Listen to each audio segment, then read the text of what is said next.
आप चाहते हो कि आपके घर में शांति हो, तो व्यवस्था मत दें, सिर्फ आप शांत होते चले जाएं। मैनेज मत करें।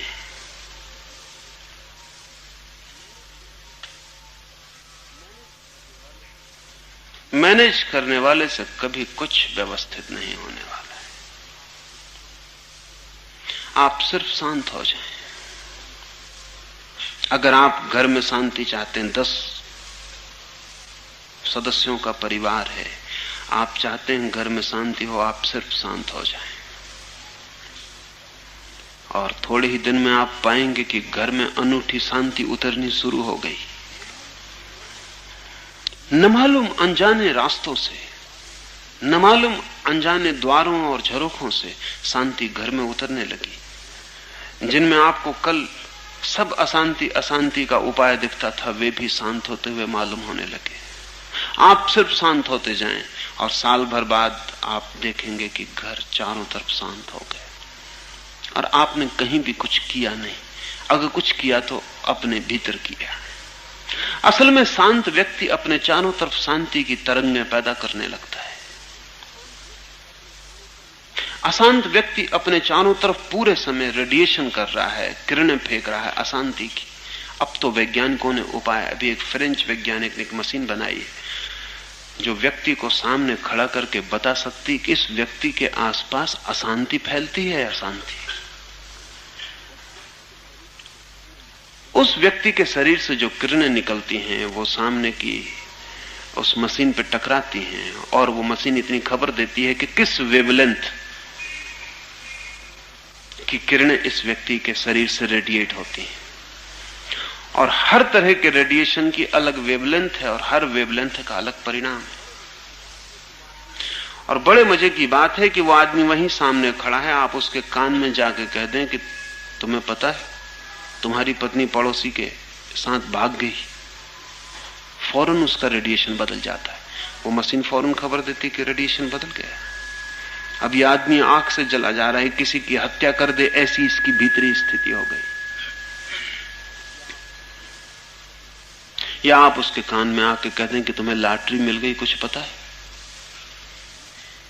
उसकी सारा रेडिएशन और हो जाता है। पूरे समय हमारा शरीर जो है एक रेडिएटर है। हम सब छोटे छोटे न्यूक्लियस हैं जिनसे 24 घंटे हजारों तरह की किरणें बाहर फेंकी जा रही हैं।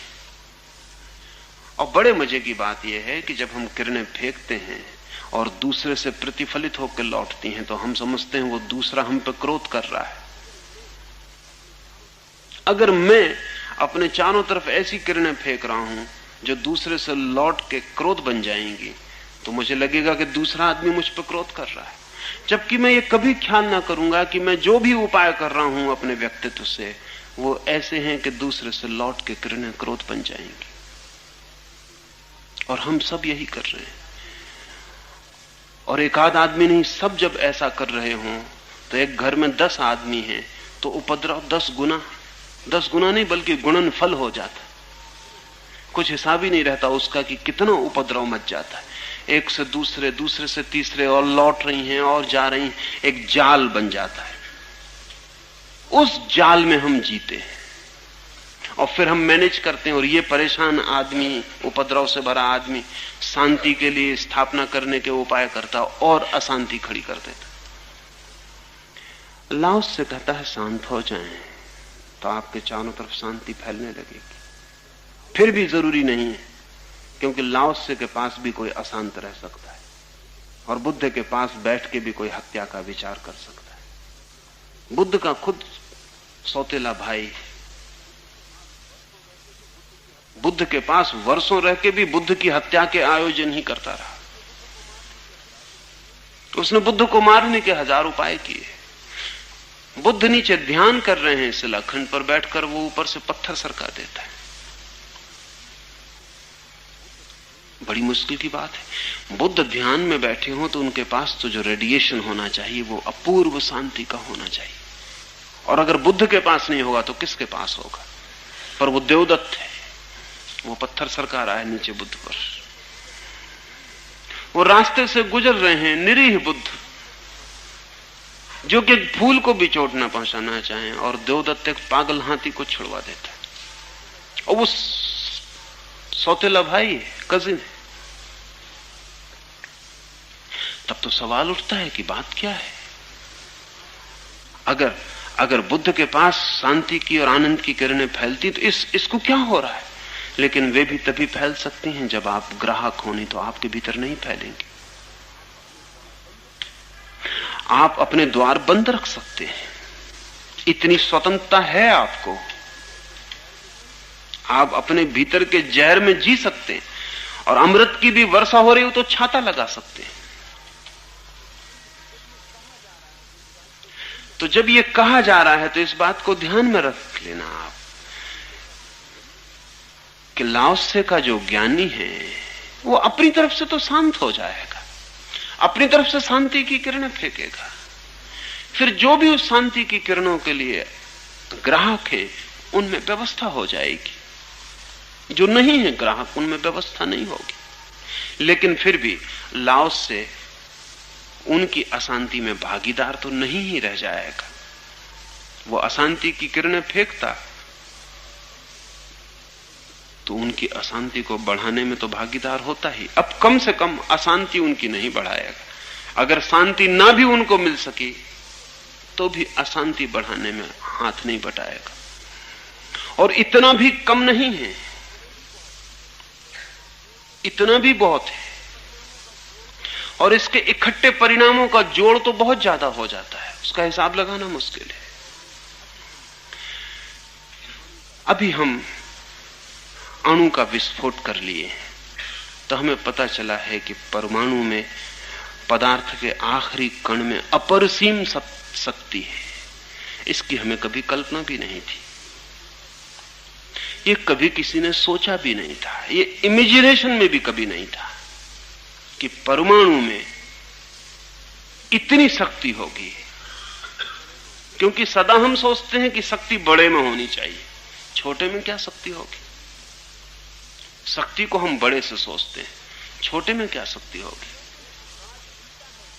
लेकिन राज उल्टा है, जितना सूक्ष्मतम हो उतना ही ज्यादा शक्तिशाली होता है। शक्ति सूक्ष्म में है, बड़े में नहीं। सूक्ष्मतम में अधिकतम शक्ति है, और जो शून्यतम है वो शक्ति का अपरिसीम पारावार, वहां तो कोई हिसाब ही नहीं। सूक्ष्म में शक्ति बढ़ती चली जाती, शून्य पूर्ण शक्ति का हो जाता है। तो अगर ज्ञानी पूर्ण शून्य हो जाए, निष्क्रिय, न कुछ करता न कुछ बोलता, नहीं उसमें कोई हलन चलन ही नहीं, कोई कंपन ही नहीं है, निष्कंप हो जाए, शून्य हो जाए, तो परम शक्ति का आगार हो जाता। वह परम शक्ति अनेक अनेक रूपों में आयोजन करने लगती है, अनेक व्यवस्थाएं देने लगती है, अनेक जीवन उसके निकट बदल जाते हैं, दूर दूर तक, कभी कभी लाखों वर्षों तक उसके परिणाम होते हैं। अब मैंने आपसे कहा कि देवदत्त है सौतेला भाई, बुद्ध के पास वर्षों रह के भी हत्या के विचार बुद्ध की ही कर रहा है। लेकिन ऐसे लोग भी हैं जो 2500 साल बाद बुद्ध के नाम से ही पुलकित हो जाते हैं, और उनके भीतर कोई द्वार खुल जाता है, और 2500 साल की सीमा पार करके बुद्ध की किरणें उनमें आज भी प्रवेश कर जाती। क्योंकि इस जगत में कोई भी रेडिएशन कभी खोता नहीं है। इस जगत में जो भी किरण है वो कभी खोती नहीं। इस जगत में जो भी है वो नहीं खोता है। बुद्ध के हृदय से जो किरणों का विकिरणन हुआ था वे आज भी उसी तरह फैलती रहती हैं। आज भी कोई हृदय उनके लिए खुलता है तो तत्काल उसमें प्रवेश कर जाती है।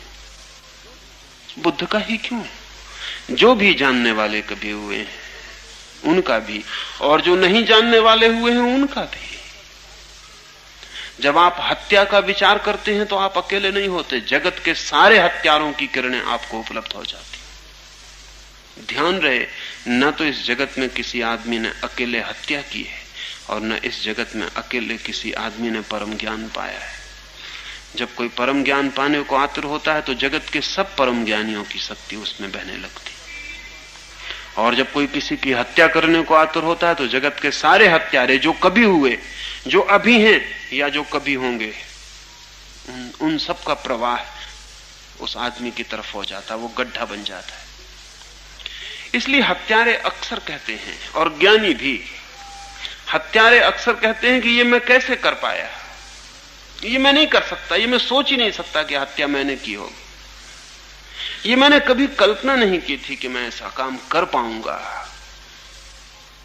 इसमें थोड़ा सा सत्य है, क्योंकि हत्या करने का विचार तो हत्यारे ने ही किया, लेकिन हत्या करते वक्त उसको जो किरणें उपलब्ध होती हैं, जो शक्ति उपलब्ध होती है, उसमें बहुत हत्यारों का हाथ है। इसलिए कोई ज्ञानी भी ये नहीं कहता कि ये ज्ञान मुझे मिला, यद्यपि चेष्टा उसने की, साधना उसने की, संकल्प उसने किया, समर्पण उसने किया, लेकिन जब ज्ञान उपलब्ध होता है तो जगत की समस्त ज्ञानियों की शक्ति उसके साथ खड़ी हो जाती।